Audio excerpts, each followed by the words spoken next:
I can't let you not describe this. Why cabbage? What's the story there? I mean, to be honest, I'm not sure.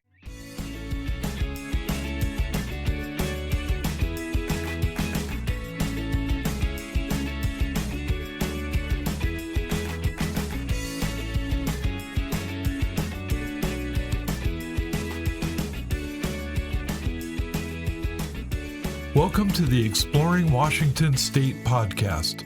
Here's your host, Scott Cowan. All right. Well, welcome to this episode of the Exploring Washington State podcast. My guest today is Lora Legal, and Lora is the director of the Bellingham Farmers Market. So, Lora, first off, welcome. Thank you for taking the time to chat with us. Yeah, thanks for having me. So, Lora, what I'd like to start with is let's talk about your background. How did you end up being the director for the Bellingham Farmers Market, and what was your journey to get to this destination? Let's put it that way. Sure, yeah. So I've been the director of the Bellingham Farmers Market the last 3 years, and prior to that, I was working as the market manager with Mercer Island Farmers Market, which is in the Seattle area, so not too far away. And I feel like I've been, making my journey northward for the last several years. Before landing in Kirkland, I was living in Portland, Oregon for about 4 years. But my background has really been in the agricultural sector, really since I was about 16. I got my start working with the USDA on a hop research project in Corvallis, Oregon, and started out in a chemistry laboratory at the university, and then made my way out more toward the fields, and driving tractors and basically collecting samples for hop research. And that really just showed me my passion and love for farming, agriculture, specifically where our food comes from. Well, let me just pause you. So at 16, you were researching hops. Yeah, I was on it. You gotta understand that doesn't sound typical to me.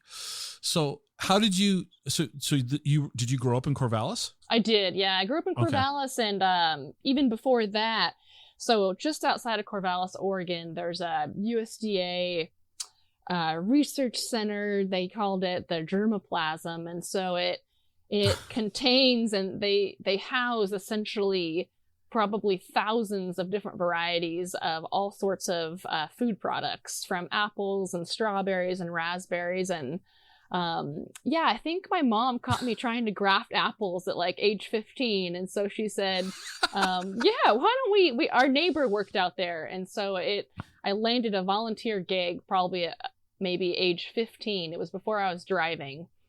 And so that kind of just, opened the doorway into farming and research. And that world.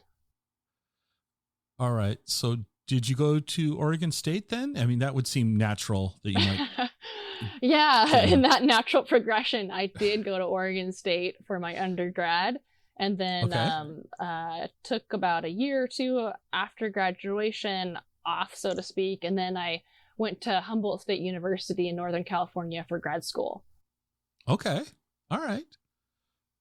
So after grad school, is that when we started the we'll call it the slow migration north up, up to where you are? Or? Yeah, I when I was going to grad school, I was in Arcata, California, but my research project actually had me over in rural Idaho working with potato growers and looking at water management. And I still just, couldn't let go of the farming. And so even when I was back in Arcata, I was volunteering for a small CSA farm. And so after I graduated from HSU, then I stuck around for another year and worked at this really great farm called Redwood Roots Farm in Arcata. And that season ended, and I just felt the call to come back home, essentially, to Oregon. And I'd never lived in Portland before, but felt like the big city was, calling my name. And so, I worked at Salvia Island Organic Farm, and then got a position with another little place called Purebolt Crop Management, and they did berry consulting work. So working with blueberry growers and raspberry growers to just help the farmers grow their product even better. And then you moved to the and then farming community of Mercer Island. Yeah, well, then then I landed in Kirkland, Washington, and was looking for work, and saw that job come up, and that really kind of opened the door into the farmers market realm, which I'd never been a part of before. Okay, all right. So how long were you at Mercer Island, the farmers market there? About 2.5 years or so. Okay. Yeah. And now as a former Puget Sound resident, and I moved to Central Washington because of traffic. That was I just got to my tipping point where it's like, there's just too many of us here. I'm going to go where there's less of us. What was your, did you have a motivating reason to move from the Seattle area to Bellingham? Yeah. I have 2 small children now, ages 5 and 3. And my wife grew up in Bellingham, and her parents are still here. And so we just wanted to be closer to family and, get some grandparent time in. And I also felt that call to live in a place that's a bit smaller, closer to ag land and less traffic. And I love the access to nature here in Bellingham. I love being so close to the ocean and trails, and when I'm not at work, I try to get out on the trail and do some running. So that was definitely a big push, to come up more north. Okay. Well, that's an interesting. I still can't quite get over at 15 you were grafting apples, and I was attempting to. Okay. Yeah, I don't know if it worked at age 15 or not, but okay. That's very different than my teenage experience. So I'm like, that's kind of cool. I mean, it's very cool. Well, so now you're at the Bellingham Farmers Market, and why don't we talk about that a little bit? Tell us for people that are listening to this that might not be aware of Bellingham and all of that. What's the backstory here for the farmers market? Yeah, so the farmers market has been around for 30 years. This year we're celebrating our 30th anniversary. And I've been digging into the archives, so to speak. I'm sitting in my office right now, and it's a little bit messier than normal. There's all these boxes and photographs that I've been digging through. And it's been super fun. And I've been in my position, like I said, about 3 years. So just kind of a short snippet of that 30-year history, but digging into these archives and photographs has really given me a better picture of our history. The farmers market in Bellingham, there was a history of a market being present in the downtown corridor, even in the late 70s and 80s, but it wasn't really until about 1992, 93 that a really dedicated group of citizens got together and formed this organization that we have today. And so it's gone through various iterations over that 30-year history.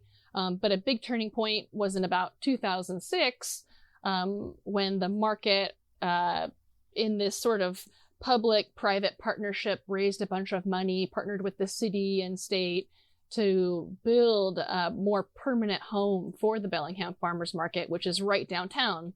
And so we know that as Depot Market Square. And so that has become the home of our Saturday market. And we've got a great outdoor space and even a covered area. And it's arguably one of the best farmers markets, I'd say, in Washington State. We are a weekly market from April almost all the way through December. And then we have a once per month market during the winter months of January, February, and March. Okay. So let's talk 30 years of history. What's some memorable things in the archives that you've dug up over 30 years? Well, one of the things that I've loved coming across is we have a few vendors that have been with us almost that whole time of 30 years. So I love seeing their faces from 30 years ago, and they're hugging and smiling, and it's been so fun to match them up, and just the amount of families too that I see in the photos. It's been this hub of community activity and vibrancy over that long history, which is a common theme that, if I take some pictures today versus, 30 years ago, looking at them. Just, the fun smiles and community space that it's really provided.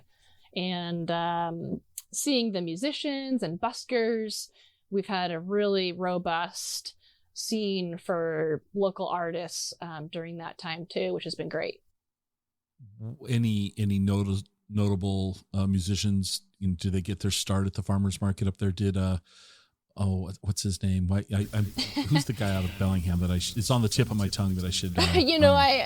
I don't know if I could say personally if I know enough about the music history, and I don't feel like I've lived here quite long enough to speak to that. But one of the things that I've seen are like the magicians and even the non-musicians, which folks who have come back year after year.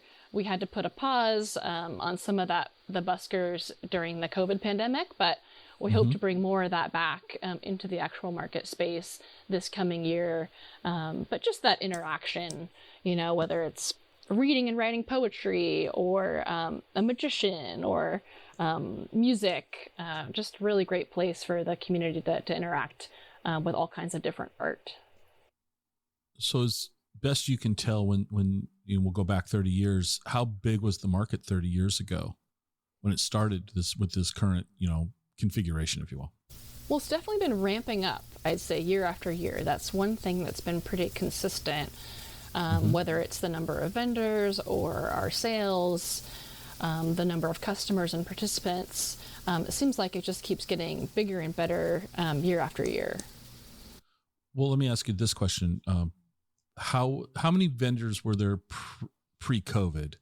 Because I'm going to guess, this is just a guess, and based on conversations with other markets in Washington State, I'm curious if you're going to go along with this. Some other markets have shared something to this effect. Number of vendors down, number of visitors down, dollars consistent. Yeah, that has been, I think you did kind of hit it on the head. 2020 was a bit rough for us. We definitely were limited by, for example, like the type of vendors that we could have. Like our flower vendors, couldn't participate early on in the season. So that definitely limited things. But one of the things I've been so proud of with our market is through 2020, we really attracted the customers that wanted to help out, that wanted to not only come, but make purchases. Prior to that in 2019, we really relied on a lot of tourism, for example. So we'd have tourists come in, and I think that we had a lot of people come visit the market and really enjoy that community atmosphere, but maybe not as many people actually making purchases. And so, in 2021, we definitely saw a rebound where we were able to kind of retain those people that had been coming in 2020, making their, weekly grocery shopping, having them, but also bring back some of that local tourism. And so we saw our sales rise. And so in 2022, we'll probably be at about 85-90% of the number of vendors that we had prior to the pandemic. And we hope to just keep continuing to grow, certainly into, later this year and next year. So approximately how many vendors is 85 or 90%? It's actually about 85. So, about probably consistently like 85 on a Saturday in the height of summer. And for comparison, in 2019, we had around 105 vendors participating. And is that about the maximums that the space can hold? The max, about 110. 110. Okay. Yeah. So really, I mean, percentage wise, okay, you're down 15, 20%, but that's still 85 vendors that are showing up, providing product to the public. I think that's still a very good sized marketplace. It's not like, we have 3 people. No, absolutely. And even in 2021, like I said, was total rebound year. It was our highest grossing market to date. We kept over $2.5 million circulating in our local economy, which I think is something to be proud of. all of those businesses that participated, these are local dollars. All of our businesses come from Whatcom and Skagit counties. And of those sales, we had over $1 million in local farm and ag sales. So again, something just to be really proud of. So you mentioned Whatcom and Skagit County. So is that by design that you're keeping the vendors to those counties, or is that just, is that by design? Is that the market's goal is to only, okay. Yeah, in our bylaws and talking about our 30-year history, that was something that was important to the original creators of the market to, I think, provide a platform for local. I think that arguably that term local has been thrown around quite a bit. It sometimes gets watered down, but we truly are a local market. And like I said, all of our businesses have to be residents of Whatcom or Skagit County. That might be something that we revisit as we move along into the future. Just reevaluate, what we want to do or where we want to open up. The island counties are pretty close. Snohomish is arguably, pretty close. So we might take a look at that in the future. But it's not because of lack of participation. I mean, you've got 85 to 110 vendors in those two counties that are showing up to the market on a regular basis. That's amazing. That's wonderful. Yeah. As the market opens up weekly here in April, so what if I were to show up, April 9th, what am I gonna be seeing at the market early on in the season? What's up there local and early? Yeah, well, we certainly hope to have some tulips. Those start, coming on in April. We love seeing those showy flowers at that beginning of market season. Lilacs. As we move along later, we'll see dahlias in terms of food and produce. We'll start seeing some greens come on, maybe some, leftover root veggies from the winter months. And then certainly our crafters and food processors. Those are kind of the three tiers that we have. We have farmers, crafters, and food producers. And a lot of our food producers utilize vegetables and produce from our local growers too. So it's really kind of full circle when we look at the market as a whole. Okay. Do you have any guidelines for crafters that? Yeah, I was talking to somebody else and I was joking and I said, so I can't get my iPhone case cover, at your farmer's market. And, no, we're not allowing people to, wholesale things, which is great because that kind of defeats the whole, to my vision of what a farmer's market's. Yeah, again, every farmer's market has their own rules, but we don't allow resale of any kind. So everything that you find at that individual vendor booth is going to be made or grown or produced by that business. And so that, might be different at different farmer's market, but, you mentioned like the iPhone case cover, it's so funny how things intersect, with, what's going on in our culture now. But for example, like I'm thinking of, a woodworker, and they've actually produced, these really like one of a kind iPhone or, phone, like stands that you can put your phone on. So, it does intersect kind of the old and the new. With what we have.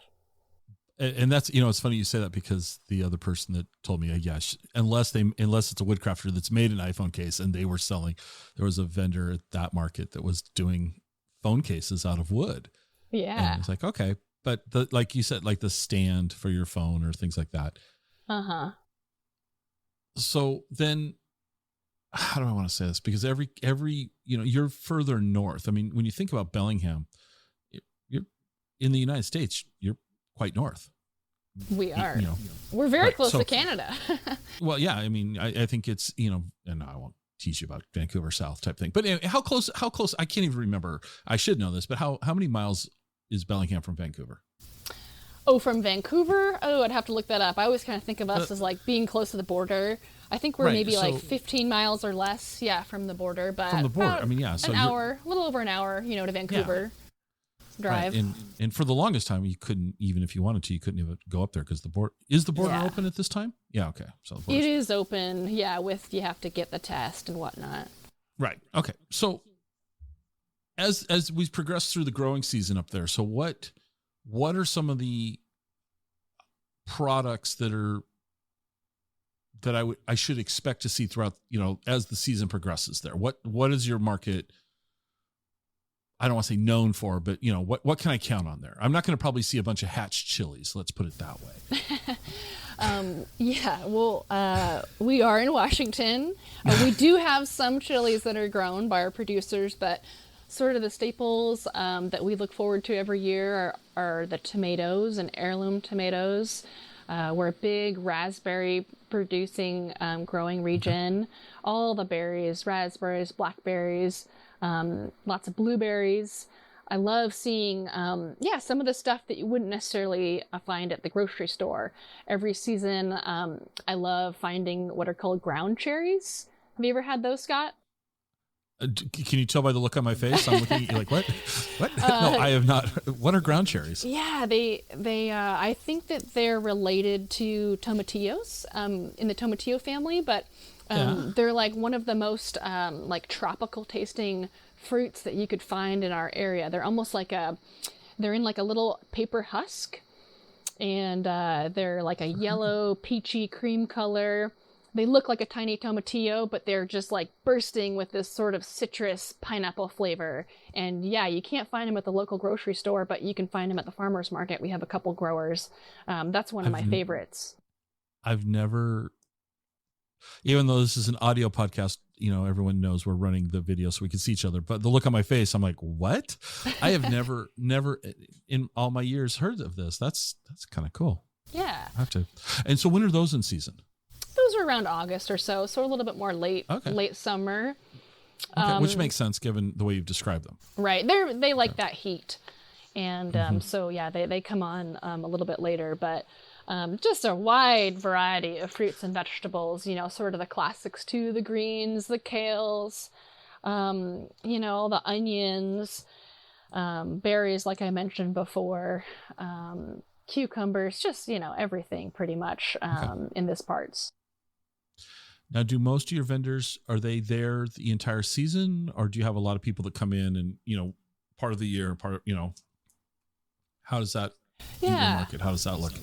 Yeah, it's my understanding that, one of the reasons why we've been able to open sort of in April is because we have such a robust craft group of crafters that can come that early, because typically we don't really see the bulk of our farmers start coming until about June. We certainly have some, but more start coming in that June month, because that's when we see more produce coming on, and then they'll still stay till about through October. Then some, we might see some of them peeling out. And then again, that craft season kind of kicks up again toward the later part of the year and holiday season. Yeah, that's awesome. Approximately, well, do you have any methodology where you track how many people are coming through the market? Yeah, we did definitely, certainly in the COVID months, COVID years, I should say, the last 2 years. The decade, it seems I wish it was months, but no, the last 2 years, we're really keeping track of the number of people because we had to. And pre-COVID, height of the summer, we used to clock it like sometimes on some market days, upwards of like 7,000 people in a market day would be coming through. The last 2 years, probably more around 5,000 or so. Seems to be like a really solid number.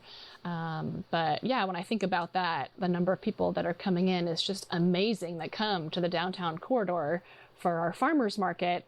And then thinking about all the things that they can do while they're downtown. I think that that's something, again, that I feel proud of, is that we're this hub of activity that kind of gets to trickle out throughout the rest of Saturday in the downtown corridor. Well, since I haven't been to the farmers market, help me out here. I'm going to randomly call you on a Saturday and say, hey, I want to come up. Why don't you show me around? And you're like, oh, I've got nothing else to do. I'd be happy to, Scott. It's Saturday at the market. I have nothing to do.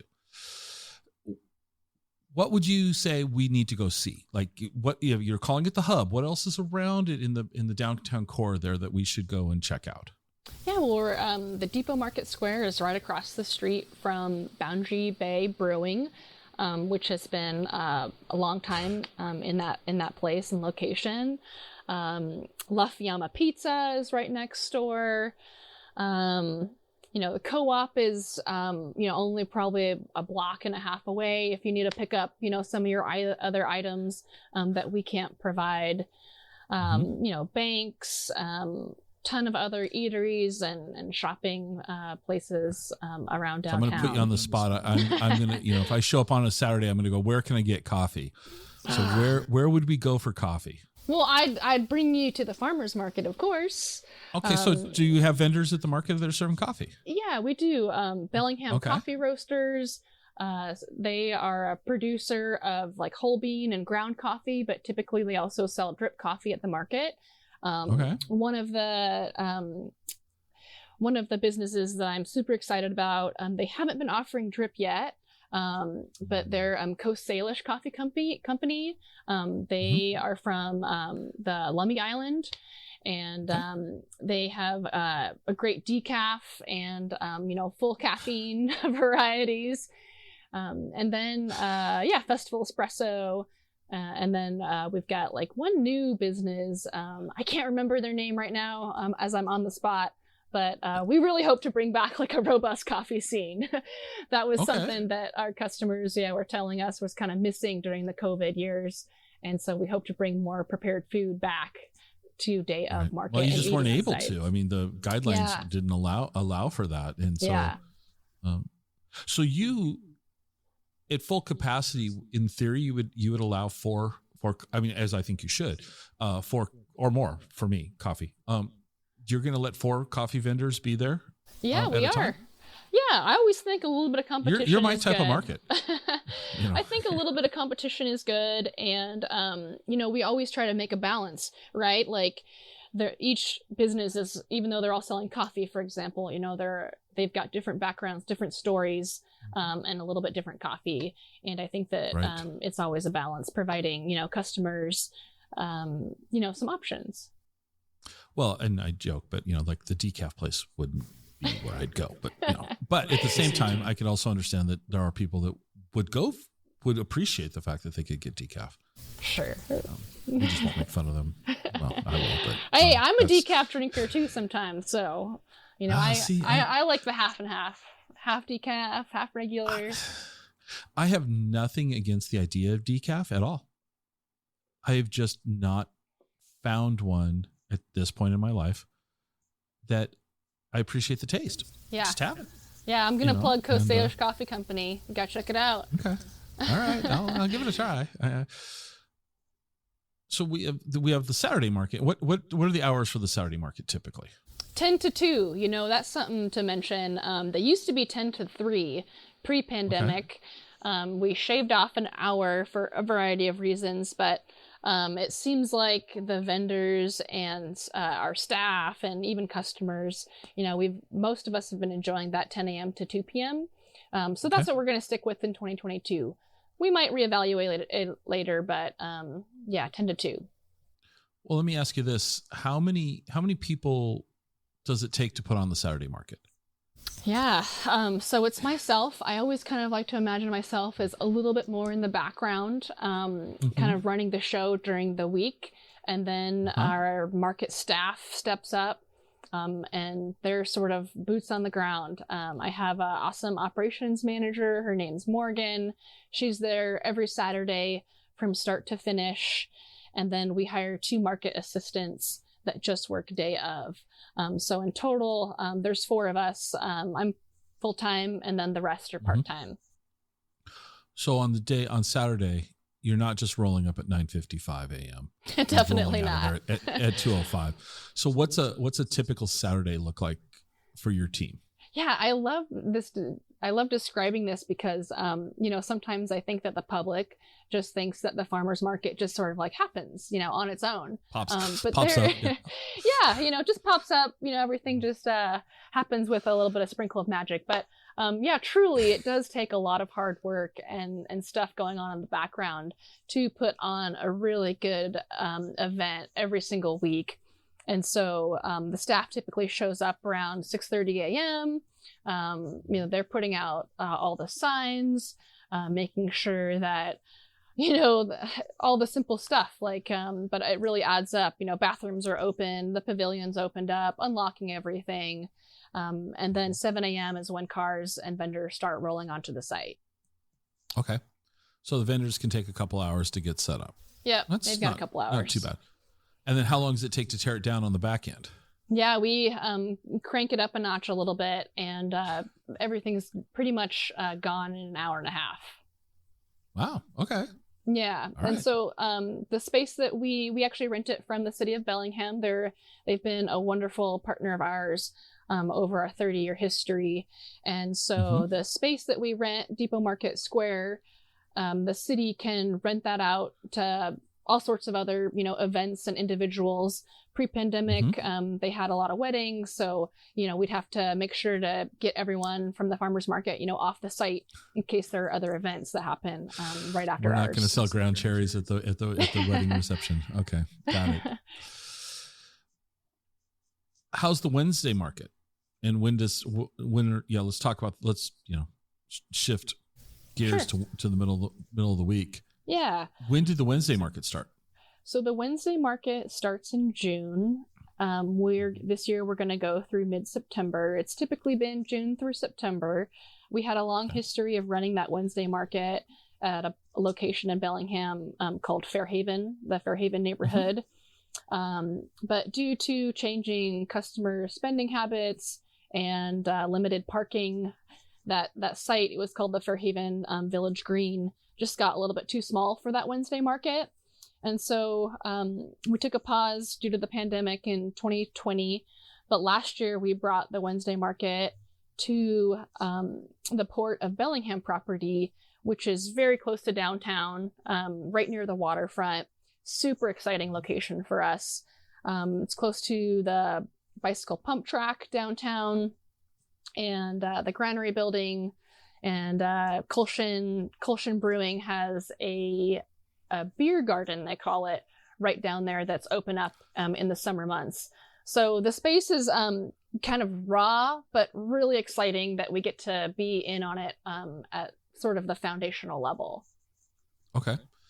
And so what hours is the Wednesday market? Are you doing that kind of after work hours or, Yeah, so we're running it from 4 to 7. So it's a bit different than the Saturday market. We hope that, families can come, they can grab a bite to eat, grab dinner, maybe they brought the family to do some biking or, grab a beer at Kulshin, and then afterward they can come to the farmer's market and stock up for their, veggies for that midweek purchase. And so, this year we really hope to bring back a strong prepared food vendor scene.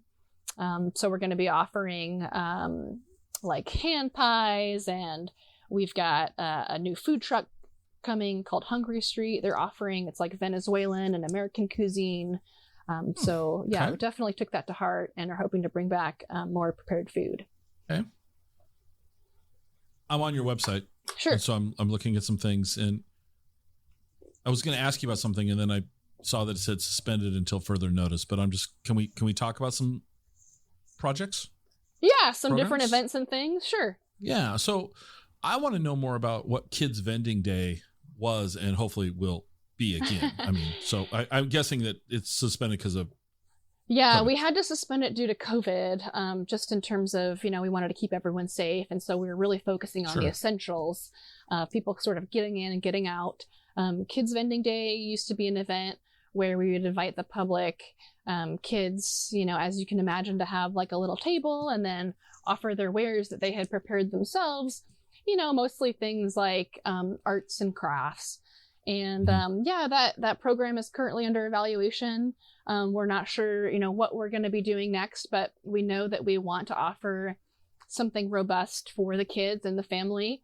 That's kind of looking like maybe that sort of event might shift to the Wednesday market. The Wednesday market offers more physical space where we could put on something like that. In the summer months, most kids aren't, in school. So that could be a fun activity for them there. So stay tuned on that, make sure to go to the website and as we progress with that idea. And I think that's kind of a great idea to help. Well, I don't know about you, because at 15 you were grafting apples. I don't know if you were entrepreneurial as a young kid, but as a young kid, I mowed lawns and seemingly did whatever I could to make money. And had there been well, not that I'm crafty. That's probably the sad thing, because my art doesn't even make it onto my mom's refrigerator. But the idea of helping youth be exposed to this opportunity to, sell their things and interact with people, I think is a really cool idea. Personally. Definitely. Yeah. Help them understand, what it takes to understand the value of money and, be able to earn it, interact with the public, just like you mentioned. So there's a lot of great skills that can come from even running, a tiny business, micro business at that scale. Right. The other day I was driving here in town and they, my neighbor, they're a mile from my house. So it's not like they're my next door neighbor type thing. But as I drive past there, the kids opened a cafe in the driveway and they were selling, and they were like, they called it a cafe. And I'm like, well, it's not a lemonade stand, but it was like, they had tables and chairs in the driveway. And I drove when I was coming back and it was full. It was like, there's like 15 people sitting around. I'm like, that's kind of cool. It was happening. Yeah. And it's like, so important to introduce, I think, kids too, in terms of that food access. Being able to see and meet, okay, an apple doesn't just appear at the grocery store, right? But someone actually grows it, and it's not just a someone, but lots of people are needed in order to make that happen. And not only that, but it tastes so good. I think about even vegetables taste sweeter from the farmer's market. That was an experience that I had, when I was a kid. Tasting a cabbage that was sweet, and it was surprising, and that's something that just kind of kept me coming back to the vegetable world. Well, and that's one of the things that, getting to know where your food comes from versus, the plastic wrapped sliced apple that might be in your lunch bag, mom and dad. I'm saying kids think that they're, they don't understand. Careful how I say things, but knowing, like you said, knowing that apple was on the tree 3 days ago, let's say, and it was brought to the market. It's as fresh as you're going to find, short of being out in the orchard yourself. And there's so many varieties. Not only is there an orange carrot, but a purple carrot and a purple cauliflower. Like, these are things that I find super exciting. And I think that when kids get to see that, firsthand, that vegetables can become exciting too. Right. Well, one of the questions I'd like to well, the other thing is, are you guys still offering booths for nonprofits to come and be able to talk about what they're doing? We are. Yeah. And that's something that we hope to bring back more robustly. We're going to be partnering with our local Master Gardeners chapter for at least a 6-week period. And for those who are unfamiliar with Master Gardeners, they're a group of volunteers. They volunteer throughout the community and then teach other people about what's happening in the garden during that particular time. So, for example, there's going to be a booth at the farmer's market where the Master Gardeners are going to be located. And, you're welcome to, if you see anything happening in your own garden at home and it looks kind of funny, or you see a plant wilting, snip it and bring it on down. And the Master Gardeners can help you troubleshoot and learn about your garden space. That's a cool feature. One of the things we talked about before we hit record was food access. We wanted to bring that up and how the farmers market is able to help with that. Yeah. I'll let you elaborate. Sure. Yeah. I was thinking about that when we were talking about kids because we also accept pandemic EBT cards. There were many school children who received what are called pandemic EBT cards. And the farmers market is a place where we can accept that. But backing up and kind of like getting a bigger vision of, what is food access? We really pride ourselves as the farmers market. We accept what used to be called food stamps. That program has been relabeled as SNAP, or the Supplemental Nutrition access program or something similar to that. And essentially you get, a card that loads up your benefits every month. And you can use that at the farmer's market to purchase anything that you would at the grocery store. So things like milk, eggs, cheese, produce, all those good staples. And then in addition to that, we run a program called SNAP Market Match, which is a partnership program with the Washington State Department of Health. And so the really great thing is that we can double your EBT dollars up to $40. And that money can be used on fresh fruits and vegetables. So for example, if you want to take off $20 on your EBT card, we'll give you another $20. And so that gives you a $40 purchasing power to use at the farmer's market. For clarity, the vendors aren't taking the EBT card. A person with an EBT card or SNAP card goes to a booth that the market is running, correct? Yeah, great question, Scott. And you run the card, if you will, and take $20 off the balance of the card, and you give them a token, tokens like market tokens. Would that be they're physical tokens. So anyone that Okay. has an EBT card, exactly, they come to the Bellingham Farmers Market information booth. They swipe their card just like they would at the grocery store. But yes, instead we would give them their wood tokens that can then get spent at each individual vendor booth. In addition to that, our market does accept what are called WIC, FMNP, Farmers Market Nutrition Program. That's a Washington State program. WIC and senior checks. Sometimes people get mailed individually checks in $4 increments, and those get spent directly with each of the vendor booths. First off, I think this is awesome that you guys are doing this. I love the fact that there's a match, essentially doubling their dollars. That's for someone in financial challenges, doubling the ability to buy food is wonderful. Oh yeah, definitely. And our food's super fresh. It's being picked a couple days beforehand. So, the food that is bought at the Bellingham Farmers Market, that has the potential to even last longer, let's say in someone's refrigerator, than something maybe that they got at a larger box store. So in terms of, matching their dollars and keeping that food extended for a long period of time, it's great. So a question I have is not, this is just my question, and nobody else listening to this may be interested, but I'm curious. So person comes and they take $40 off their card balance, right? And you essentially give them $80. So they have $80 to spend at the market that day. So they go and they spend the $80, and sake of easy math, they spend it at two vendors, $40 each vendor. How do the vendors then, because they just took wooden tokens. So I like to call it funny money. Yeah, funny money. So the small vendor just received wood tokens. Yeah. Do you settle up with the vendor at the end of the market? We do, yeah. Is that how that works? Okay. Yeah, so that's a lot of kind of like that back end work that I was talking about. That's a big part of my job is, being a part of the counting process. So at the end of every market, they put all of those tokens and their vendor fee inside of a plastic envelope, and then that comes back to the office. We, tally it all up, make sure the numbers are correct. And then I do an ACH, transfer to them. I essentially reimburse the vendors for any number of tokens or EBT dollars that they've gotten, market match dollars. That's great.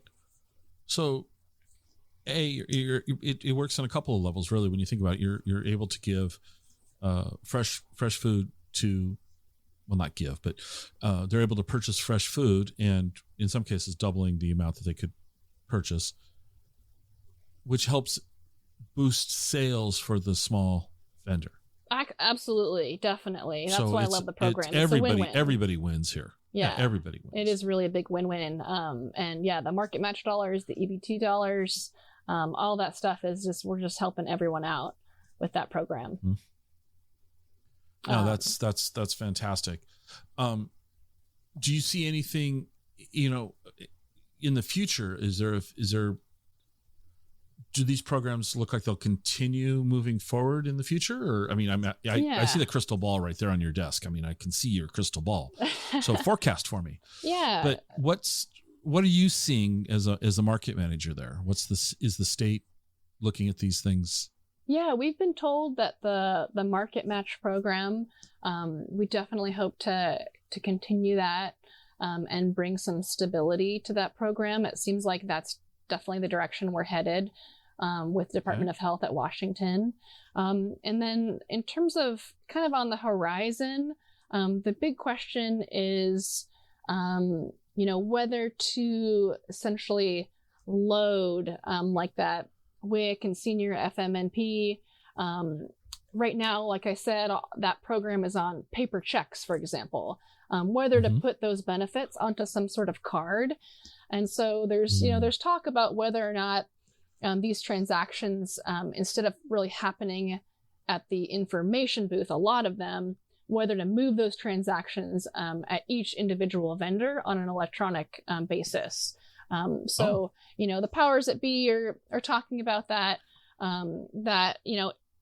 it may have limitations, particularly like with seniors who may not have access, whether they have a smartphone. There's just a lot of questions about what those programs will look like. But right now, they will continue as they have been. Things will happen in terms of SNAP and market match at the information booth. And then the checks with the FMNP program will go directly and be spent at each individual vendor. Okay. I'm scrolling here, and I didn't scroll before. I'm looking at the photographs of the early years and the later years. Oh, I know what we need to talk about. What are you doing to celebrate the 30 years? What's coming up here at the first? Yeah, Well, we're super excited. Because I see a picture I saw a picture. We are going to be bringing back the annual Cabbage Toss. I don't know how long it's been happening or going on, but as far as I know, it's been happening for a long time, probably since the Depot Market Square was built. But yeah, we're going to be bringing Mayor Seth Fleetwood of the city of Bellingham. He'll be coming down on April 2nd. Typically, we just like to kick it off with the mayor and a couple of our other vendors from Bellingham Farmers Market, talk about kind of where we've come in terms of this 30-year history, and then where we want to go in the future, and what that looks like. And I think for us, what it looks like is building more partnerships between food processors and farmers, bringing in more BIPOC farmers and vendors, and strategically looking about, where we want to go toward the future. So 9:45 a.m., April 2nd, come meet by the goat statue for everyone that's local. You know where that's at, just outside the pavilion. And then, we're going to kick it off with that famous Cabbage Toss at 10 a.m. Okay, so okay. I can't let you not describe this. Why cabbage? What's the story there? I mean, to be honest, I'm not sure. Well, let's make one up then. Let's come up with something fun. I mean, I think it's perhaps, like if you imagine a baseball game, there's like that person that comes out, they toss that first baseball, it kicks off the season or kicks off that game. Right. I think it may be something along the lines of that. I don't know what it will look like in the future years, but this is what we're doing in 2022. Cabbage. Okay. Just that's the part like, huh. It looks like a ball. It's round. It's small. You can throw it. That's all true. All right. I'll give you that. All right. And as I'm scrolling here, so what will you kind of,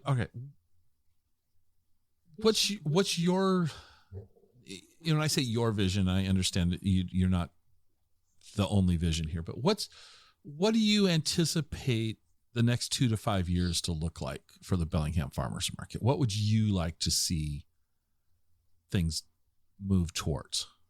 Yeah, I think in the next 2 to 5, we're working on a strategic plan. So I will make mention that, it's myself who works here, but I also work closely with a board of directors. That board of directors is comprised of Bellingham Farmers Market vendors and community members. We work closely and meet monthly, if not more, to create and craft a vision. I think that we want to bring in more farmers. At the heart of our market really is we're supporting local sustainable agriculture and producers that support agriculture and farming practices. We've had a history of retaining vendors for a really long time. And as some of those vendors begin to phase out, right, we need to fill the gap. So I'm always on the hunt for new and beginning farmers that want to get a foot and get a foot in this business. And so, I hope to bring in more new and beginning farmers. Okay. Sorry, this is where we, bouncing around. I'm back on your food access page. Sure. And I'm going to read some numbers off of the page. So since they're published there, I can read them. Okay. So in 2020, the total amount of food bought at the Bellingham Farmers Market in 2020 with SNAP and other food incentive programs was $85,000. That's a lot of money. And last year in 2021, it was over $150,000.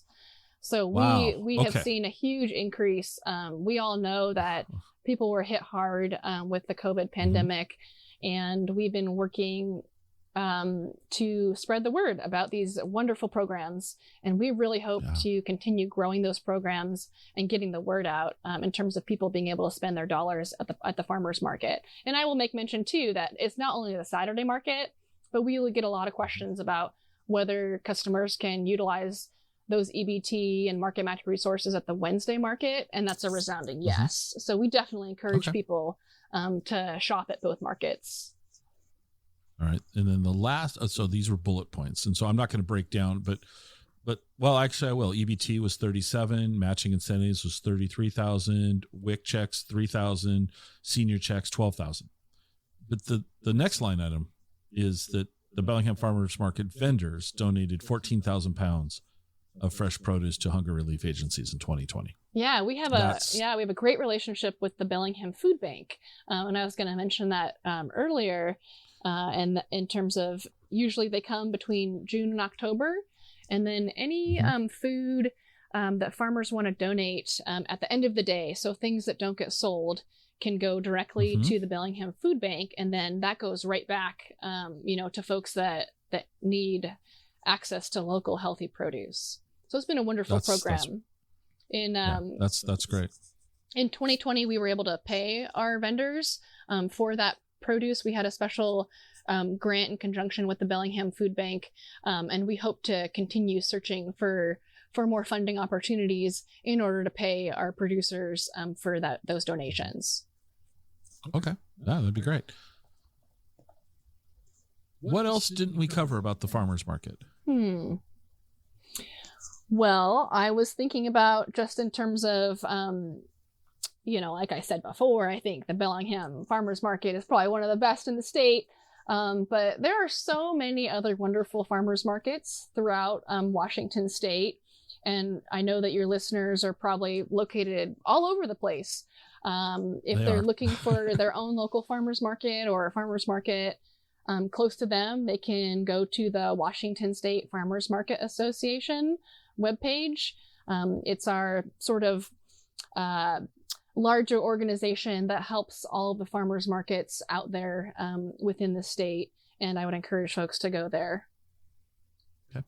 And we'll put links to both your market and that in the show notes so that they can easily click on it. Well, when you're not having a leisurely Saturday or a leisurely Wednesday, what do you and the family like to do in Bellingham? Give me a couple of suggestions of things to do in Bellingham. Okay. I love getting out there with my family. Like I said before, it's one of the primary reasons why we moved up here. Just in terms of that accessibility to nature. We love going to Lake Padden and Blowdale Donovan Park in the summertime to go swimming. We were talking about coffee before. There's a Woods Coffee Shop down at Boulevard Park. So beautiful, right by the ocean. A great place to take the family for a walk. And we just like to get out there and all kinds of different parks in the area. One in my neighborhood is called Laurel Park, and we can walk there, so it's one of our favorites, and Harriet Spinell. And I think, like I said, I've been here about 3 years, so I'm still getting to know Bellingham and the area, but there's so many things to do outside, and whether it's the winter months up at Mount Baker and go skiing, or hitting the trail on the interurban along Chuckanut Drive, definitely recommend it. Have you been to the Spark Electrical Museum? I haven't been there yet. We used to go to what's called the FIG, which is an interactive place with the kiddos. But yeah, since the pandemic, we haven't been back yet. But we recently went to the public library and got some books out. So yeah, we're getting out there more and more. I don't mean to laugh, but the fact that the public library has now become an adventure in the sense, it's just this the last 2 years, that I was talking to my mom Sunday, so a few days ago, and she goes, "I'm going to the library. It'll be my first time since the snow," and I was just kind of chuckling because I grew up going to the library all the time. So, I mean, I'm an avid reader, so I love libraries. But the fact that the library is now becoming a noticeable destination in our lives just means the world has changed. Yeah, I mean, my own world would have gotten kind of small. And so looking forward to sort of getting out there, growing and widening. And, I'll make mention, too, that, for those folks that have been to the farmers market with us the last 2 years, with all of the changes with mask wearing and things like that, we're moving toward a recommendation with masks instead of a requirement. Like I said before, we're going to be bringing back a bunch of prepared food, and so people can eat on site. And so it's really like a step process as we move forward into 2022. We're hopefully going to be bringing back some of the things that we used to have, like in 2019. And we'll just continue evaluating our COVID-19 protocols as we move along. Right. Dogs, yes. Dogs, no. No dogs at Saturday market. Okay. Well-behaved dogs on leashes we're trying at the Wednesday market. Okay. It's yeah. Yep. Dogs are great. But they can be. Yeah, our Saturday market, we just have a little bit less space, so that's one of the reasons. It's a little bit more crowded. So, okay, I'll give you the last word. What should? Well, let me. I'll just cheat and use my get out of jail free card. What didn't I ask you that I should have? I mean, there you go. I think we covered it all. I would just encourage folks, new and seasoned customers, to come check us out. Like I said, we're going to our weekly schedule in April, and as Canada even opens up, maybe we'll see more Canadians. We used to see a bunch pre-COVID. So just come on down and check us out, and your support, our customers' support makes a huge difference. It's because of the customers and vendors that we've been able to stay open, that we've been around for 30 years. And so I just want to say thank you in particular to the customers for helping us and supporting us the last 30 years. Okay. Well, Lora, thank you so much for taking the time to chat with me today. I appreciate it. And I am looking forward to this summer getting out to Bellingham for lots of reasons. I've got I'm a huge baseball fan, so I'm going to come up and see the Bellingham Bells play. And so that'll be fun. And I'll probably try to time this on a Saturday so I can hit the market before I go to the ball game. So I'm looking forward to that. And thank you so much. Yeah. Thanks for the opportunity, Scott.